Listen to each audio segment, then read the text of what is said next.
রাধে রাধে বন্ধুরা, সবাইকে দুর্গাপুজোর অনেক অনেক শুভেচ্ছা আর শুভ চতুর্থী। আমি ভিডিওটা স্টার্ট করছি আমার বেডরুমের ঘর থেকে আজকে। আর আমি মাথায় একটু চুলটা একটু বেঁধে নিলাম। আর এই যে দেখো, আমি আর আমার হাজব্যান্ড বসে বসে কথা বলছি, একটু চা খেয়ে নিচ্ছি। আজকে তোমাদের সাথে একটা রান্না শেয়ার করব, সেটা হচ্ছে ম্যাগি দিয়ে, সবজি দিয়ে, ডিম দিয়ে। তো দেখো বন্ধুরা, কি কি সবজি নিয়েছি, তো চলো দেখতে থাকো কিভাবে আমি করি। এখানে নিয়ে নিয়েছি গাজর, আলু, ক্যাপসিকাম কুচি করে কেটে নিয়েছি, লঙ্কা কুচিয়ে নিয়েছি, আর একটা ছোট্ট পেঁয়াজ নিয়েছি, তাও কুচি করে কেটে নিয়েছি, মানে কুচিয়ে। গরম জল, যখন জলটা গরম হয়ে গেছে ম্যাগিটাকে দিয়ে দিয়েছি। ম্যাগি সিদ্ধ হয়ে গেছে, সাথে সাথে আমি কিন্তু নামিয়ে দিয়েছি। দিয়ে দিলাম একটু সাদা তেল, আর দিয়ে দিচ্ছি পেঁয়াজ আর একটু নুন। পেঁয়াজ দিয়ে নুনটাকে একটু দিয়ে দিলে না পেঁয়াজে তাড়াতাড়ি একটু ব্রাউন ভাবটা চলে আসে। তো আমি পেঁয়াজটা এবার একটু ভেজে নিচ্ছি, পুরোপুরি লাল করব না, দেখতেই পাচ্ছ কীরকম করেছি কালারটা। এবার একটা সাইড করে রেখে দিলাম, আর এরপর দিয়ে দিলাম বাকি সব সবজিগুলো। এবার পেঁয়াজটাকে তুলে নেব, কেন পেঁয়াজটা যদি সবজির সাথে একটু ফ্রাই হয় আর একটু লাল হয়ে যাবে। দিয়ে দিলাম একটু নুন দিয়ে সবজিটাকে আগে একটুখানি ঘেটে দিলাম, নেড়ে নিলাম ভালো করে। এতে কি হয়, সবজিটা একটু নরম হয়। আর দিয়ে দিলাম স্লাইড একটুখানি হলুদ, এটাই দেবো আর কিন্তু না। এবার বন্ধুরা আবারও একটুখানি সবজিটাকে নেড়ে নিচ্ছি। সবজিটা যখন দেখলাম অনেকটা মানে একটু ফ্রাই হয়েছে, চারিদিকে সবজিটাকে দিয়ে মিডিলে একটু কাঁচা লঙ্কা কুচি দিয়ে দিলাম ওই তেলেতেই, আর দিয়ে দিলাম দুটো ডিম। এবার ভালো করে ডিম আর সবজি ভালো করে নেড়ে নেব, মিশিয়ে দেবো সবজির সাথে। আর ওই যে পেঁয়াজটা ভেজে রেখেছিলাম, ওই পেঁয়াজটাও বন্ধুরা দিয়ে দিলাম, একেবারে ভালো করে মিশিয়ে দেবো। এবার ভালো করে নেড়ে নিচ্ছি বন্ধুরা। এরপরে বন্ধুরা দিয়ে দিলাম সেদ্ধ করে রাখা ম্যাগি। এবার ম্যাগি দিয়ে ভালো করে মিশিয়ে নিচ্ছি। এরপর দিয়ে দিচ্ছি ম্যাগি মশলা। এবার দুটো প্যাকেট যেহেতু ম্যাগি, তাই দুটো প্যাকেটের ম্যাগির মশলাটা দিয়ে দিলাম। দেখো বন্ধুরা, এবার এইভাবে করে ঠিক মিশিয়ে নিচ্ছি। তো দেখো বন্ধুরা, আমি কিন্তু তোমাদের সাথে কথা বলছিলাম, কিন্তু বাইরে যেহেতু মাইক চলছে আর অনেক রকম সাউন্ড আসছে, বিভিন্ন রকম গান হচ্ছে, তাই আমি সাউন্ড পুরো বন্ধ করে দিয়েছি আর আমি অডিও দিচ্ছি। এই যে 2 প্লেট ম্যাগি, আর সাথে রয়েছে শসা স্লাইস করে কাটা। আমাদের কাছে সস ছিল না, তাই সস দিতে পারিনি। আর একদম দেশি ধনেপাতা ছিল, তাই গার্নিশের জন্য উপরে একটু ধনেপাতা ছড়িয়ে দিয়েছি। কেমন হয়েছে বন্ধুরা দেখো তো। তো বন্ধুরা, আমাদের তো আজকে সকাল সকাল ম্যাগি হয়েছে সবজি দিয়ে, ডিম দিয়ে টিফিনে। তোমাদের সকালের টিফিন কি হয়েছে অবশ্যই জানি। আর বন্ধুরা, এই যে খেতে এত ভালো হয়েছিল কি বলবো, তোমরাও একবার এভাবে করে বাড়িতে করবে, খুব ভালো লাগবে খেতে। আর আমাকে কিন্তু অবশ্যই জানাবে। এইদিকে কিচেনে চলে এলাম, বটবটি ভাজা করে নিলাম, আর লোটে মাছ দিয়ে একটু ঝাল করে নিয়েছি, বলতে পারো লোটে মাছের কষায়। এইদিকে বাসনগুলো মেজে নিলাম যেহেতু রান্না হয়ে গেছে। আর এই সমস্যায় পড়লাম তেলের ক্যান নিয়ে। বন্ধুরা, তেলের ক্যান কি করি, প্রত্যেকবারই তেলের প্যাকেট আনা যখন নতুন নিয়ে আসি তখন তেলের ক্যানটা আবার মেজে নিই, কিন্তু এইবারে কি হয়েছে, তেলের ক্যানটা সেবার মাজিনি, ব্যাস একটা গায়ে না দেখবে তেলের একটা চিটচিটে ভাব হয়ে গেছে। সেই তেলের ক্যান মাজতে অনেকক্ষণ সময় লাগে, আর তার মধ্যে তেলের ক্যান মাজতে গেলে কিন্তু অবশ্যই একটু গরম জল করে নিতে হয়। আর আমি আমার ওই বিখ্যাত বাটি, আমার স্মৃতি ভরা বাটিতে করে নিয়েছি গরম জল। আর ওই গরম জল দিয়ে তেলের ক্যানের এর মধ্যে আগে সার্ফ দিয়ে ভালো করে একটু মেখে নিয়ে ভিম বার দিয়ে স্কচ ব্রাইট দিয়ে ভালো করে ধুচ্ছি। আবার দেখি সাইডে চিটচিট লেগে, ওই যে দেখছে চিটচিট লেগে রয়েছে, আবার ওগুলোকে ভালো করে ঘষে ধুচ্ছি। এই যে দেখো, তোমাদেরকে দেখাচ্ছি পরিষ্কার হয়েছে তো বন্ধুরা। এইটা আমার তেলের নিরামিষ ক্যান। এই ক্যানের মধ্যেই কিন্তু আমি সব তেলটা ঢালি, আর মাছের যখন লাগে তখন হাত ধুয়ে বারে বারে নিই। এদিকে বাসন মাজার পর্ব শেষ, আর এদিকে মুছে নিচ্ছি গ্যাস। আর আমি নিরামিষ হোক কি আমিষ রান্না হোক, আমি কিন্তু ওভেন, স্ল্যাব, টাইলস সব ভালো করে মুছি, এমনকি জানালাটাও ভালো করে মুছে নিই। যেহেতু রান্নাটা হয় এই জায়গাটা দিয়ে, জানলার মধ্যে কিন্তু তেলের ছিটে যায়, অনেক সময় মাছ ভাজতে গেলে তার ছিটে, রান্না করতে গেলে ঝাঁঝটা তেলটা সেটা সবই কিন্তু এখানে যায়। তাই জানালার যতটা অবধি হাত যায় কাচের স্লাইডারে ততটাই আমি পরিষ্কার করি। আর আরেকটু উপর দিকে সেটা হচ্ছে ওপরে উঠে করতে হয়। বন্ধুরা, চলে এলাম, স্নান করে নিলাম। স্নান করে এই দেখো আমার পুজো দেওয়া কিন্তু কমপ্লিট হয়ে গেল। আর এই যে হাতে প্রসাদ নিয়েছি, এবার এই প্রসাদটা খেয়ে নেব। তোমাদেরকে কতগুলো জিনিস দেখানোর আছে যেগুলো এখনো অবধি তোমাদেরকে দেখাইনি। তো ওগুলো দেখানোর জন্যই এখন আমি নিয়ে বসেছি। বন্ধুরা এই যে ক্লিপ দেখছো, এইরকম ক্লিপ, মানে এটা তো কালারিং, আর একটা আছে শুধু কালোর মধ্যে। তা ওই কালোর মধ্যে যে ক্লিপটা রয়েছে ওইটা হচ্ছে আমার ঠাকুরের জন্য আলাদা করে তোলা রয়েছে। আরেক সেট কালো ক্লিপ পরে এনেছিলাম, সেটা হচ্ছে জামা কাপড় মেলা। তা ঠাকুরের যেগুলো মেলার ক্লিপ সেগুলো তো আর আমাদের জামা কাপড়ে মেলতে পারি না, তাই আমাদের জামা কাপড়ের ক্লিপটা কয়েকটা ক্লিপ ভেঙে গেছে। বন্ধুরা এটা ঘরের জন্য নিয়ে এসেছি জামা কাপড় মেলার ক্লিপ, আর দাম চাইছিল 30 টাকা, বলতে বলতে 20 টাকা নিয়েছে। হাতিবাগান থেকে নিয়ে এসেছি। আমি হঠাৎ করে সাউন্ডটা বন্ধ করে দিলাম, যেহেতু বাইরে আবার মাইকটা ওদের চালিয়েছি, কি জানি সাউন্ড কি করছে।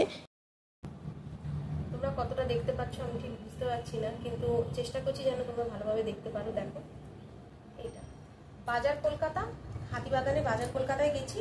তা বাজার কলকাতা থেকে যখন বেরোচ্ছি, ঠিক বাজার কলকাতার মুখে মানে সামনেই না উঁচু মাটির এরকম স্ট্যাচুর মতো করা রয়েছে, ওখানে সব বসে বসে কয়েকজন ছেলে, অল্প বয়সী ছেলেগুলো সব বসে বসে জিনিসগুলো মানে চুড়িগুলো বিক্রি করছিল। মানে একটা এরকম বড় বাস্কেট নিয়েছে, আর গলায় দিয়ে এরকম করে বাস্কেটটাকে দড়ি দিয়ে বাঁধা, আর সামনে এই বাস্কেটের ভর্তি চুড়ি। তো ওখান থেকে এই চুড়ি নিয়েছি। আর বন্ধুরা এটা আমার না, এটা হচ্ছে আমাদের মেয়েটা পরবে। এই যে দেখো ভালো করে, দেখো আমি দেখাচ্ছি। দাম নিচ্ছে 50 টাকা। 50 টাকা থেকে 1 পয়সা কমাবে না, 50 টাকা।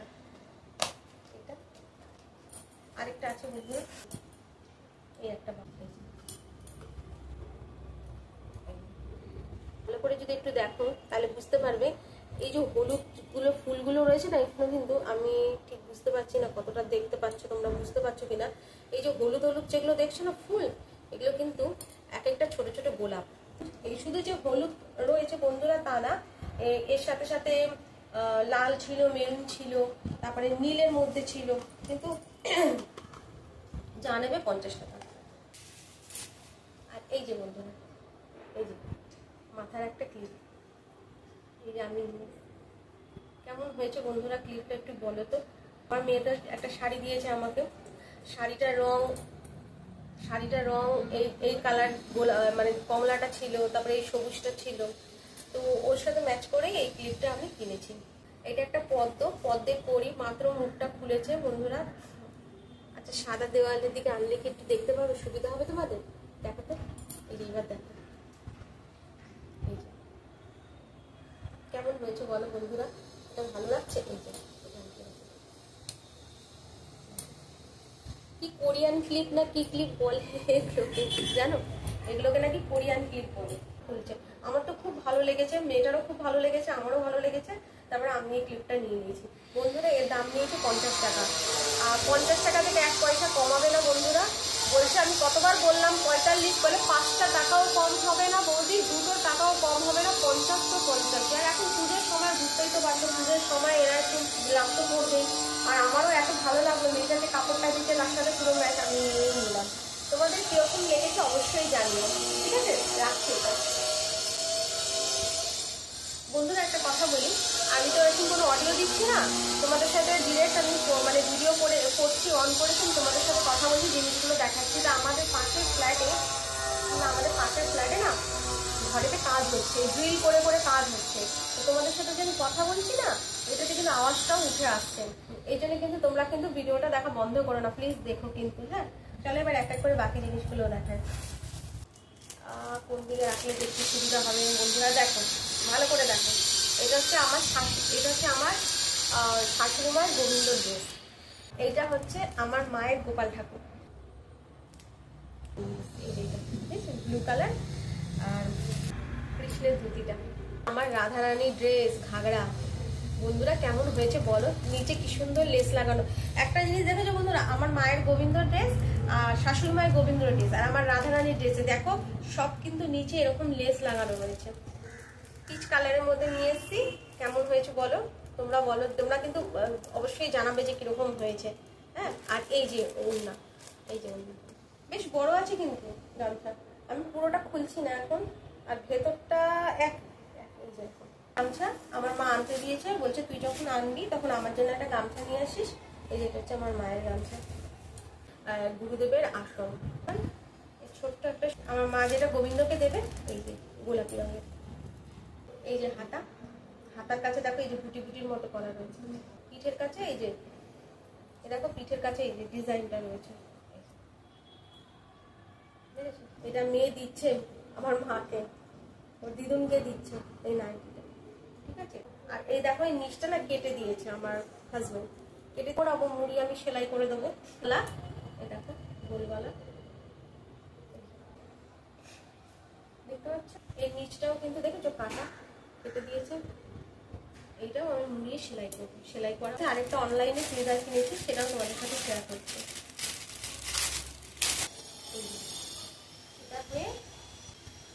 বেশ চওড়া আছে। বন্ধুরা, আমার শাশুড়ি মায়ের গোপাল ঠাকুরের ড্রেসটা চেয়েছিল 120 টাকা, দাম কমিয়ে নিয়েছে, মানে একসাথে হিসাব হয়েছে। আর ছোট ছোট ড্রেসগুলো চেয়েছিল 20 টাকা করে, সেগুলোকে আমি 18 করে বলেছি দেবো। গামছা, যেটা আমাদের গামছা সেটা 60 টাকা চেয়েছে, সেটাকে আমি 10 টাকা কমিয়েছি। আর আমার মায়ের গামছাটা চেয়েছে 70 টাকা, সেটা 60 টাকা নিয়েছে। আর এইদিকে মাথার ক্লিপটা তো 50 টাকা, সেটা তোমরা দেখলে। অনলাইনে যে চুড়িদারটা কিনেছি বন্ধুরা, ওইটার দাম নিয়েছে 353 টাকা, ঠিক আছে।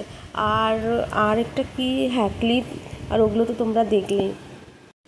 বন্ধুরা, আমি আবার সাউন্ডটাকে মিউট করে দিয়েছি, কি করব বলো, এত জোরে জোরে মাইকে অ্যানাউন্সমেন্ট হচ্ছে। আসলে আমাদের পাড়ায় বাগমারি ক্লাবের পুজো 106তম বর্ষের পুজো হচ্ছে। তো আজকে শ্রেয়া পাণ্ডে, সুপ্তি পাণ্ডে, ববি হাকিম ওনারা আসবেন আজকে উদ্বোধন করতে। আর বারবার অ্যানাউন্স হচ্ছে তো, আর খুব অসুবিধা হচ্ছে তোমাদের সাথে কথা বলতে। যে আমি কথা যে বলেছি না বন্ধুরা, এতে কিন্তু মানে ওই কথাগুলো উঠছে, এই জন্য আমি এখন সাউন্ডটাকে পুরো মিউট করে দিয়েই তোমাদের সাথে কথা বলছি। তো বন্ধুরা, আমি এবার একটা কথা বলছি, তোমরা যে যেখান থেকেই ভিডিওটা দেখছো না কেন, প্লিজ লাইক দিয়ে ভিডিওটা দেখা শুরু করো। আর আমার চ্যানেলের সাথে দেখো অনেক আশা নিয়ে, অনেক স্বপ্ন নিয়ে সবাই কিন্তু আমরা এই প্ল্যাটফর্মে এসেছি। কারুর স্বপ্ন খুব তাড়াতাড়ি সফল পেয়েছে, কারুর স্বপ্ন সফল হতে কিন্তু অনেকটা সময় নিয়ে নিচ্ছে, আবার কারুরটা খুব ধীরে ধীরে এগিয়ে যাচ্ছে। তো বন্ধুরা, এখানে সবাই সবার বন্ধু, কেউ কিন্তু একা কখনো বড় হতে পারে না। সবাই সবার হাত ধরে, সবাই সবারকে সহায়তা করে তবেই কিন্তু এগিয়ে চলে যেতে পারে। তো বন্ধুরা, আমরা দেখো, আমি তো যতটা যা করি ঘরে, আমি তোমাদের কাছে সেটাই শেয়ার করি। আমার মার ঘর বলো, আমার শাশুড়ি মার ঘরের বলো বা আমার এই বাড়ির বলো, যা যেটা সেটাই শেয়ার করি। যেটা আমাদের ঘরে মানে যেটা আমাদের ঘরে সারাদিনে প্রতিদিনের নিত্য যেটা কাজকর্ম হয় বা আমরা যেভাবে থাকি, সেটাই তোমাদের সাথে শেয়ার করি। কোনো কিছু কিনলে সেটাও তোমাদের সাথে শেয়ার করি। তো বন্ধুরা, প্লিজ আমার চ্যানেলের সাথে থেকো, পরিবারের সাথে থেকো। নতুন যারা ভিউয়ার্সরা আছো, তারা আমার চ্যানেলটিকে দেখলে অবশ্যই তাদের চ্যানেলগুলোকে মেনশন করো, অবশ্যই গিয়ে ঘুরে আসবো, আমাকে একটু সময় দিও, আর এভাবে করে আমাকে সাপোর্ট করো। আরেকটা কথা বন্ধুরা, অডিও দিতে বসে হয়তো ফ্যানের আওয়াজ হতে পারে, তাও পাখা অনেক সময় বন্ধ করে দিই, বা বাইরের কোনো আওয়াজ হতে পারে, তোমরা কিন্তু কোনো কিছু মনে করো না বন্ধুরা। আমার পরিবারের সাথে থেকো। আমি আবারও বলছি, যে যেখান থেকে দেখছো ভিডিওটা লাইক দিয়ে দেখা শুরু করো। পুরো ভিডিওটা দেখার জন্য অনুরোধ রইল। ঘরের নিত্য যা কিছু করছি তাই সব কিছুই তোমাদের সাথে শেয়ার করছি। এভাবে করে আমার পরিবারের সাথে থেকো। অনেক দিন হয়েছে কমেন্টগুলো পড়া হচ্ছে না, চেষ্টা করব, পুজোটা যাক, চেষ্টা করব কমেন্টগুলো পড়ার, কারণ এই পুজো চলে গেলে আবার লক্ষ্মী পুজো আসবে, ব্যস্ততা, কাজ সবই তো চলতে থাকে। তো বন্ধুরা, এভাবে করে আমার পরিবারের সাথে থেকো। আজকের জিনিসগুলো কেমন হলো অবশ্যই জানিও। আর তোমরা তো আমার পরিবার, আমার শাশুড়ি মার পরিবার, সবাইকেই সব ভালো মতো চেনো। আমি ভিডিওতে যদি কোনো কথা ভুল বলে থাকি, তার জন্য ক্ষমা চেয়ে নিচ্ছি, অবশ্যই ভুলটা ধরিয়ে দেবে। খুব তাড়াতাড়ি নতুন ভিডিও নিয়ে চলে আসবে। তোমরা সবাই ভালো থেকো, সুস্থ থেকো, রাধে।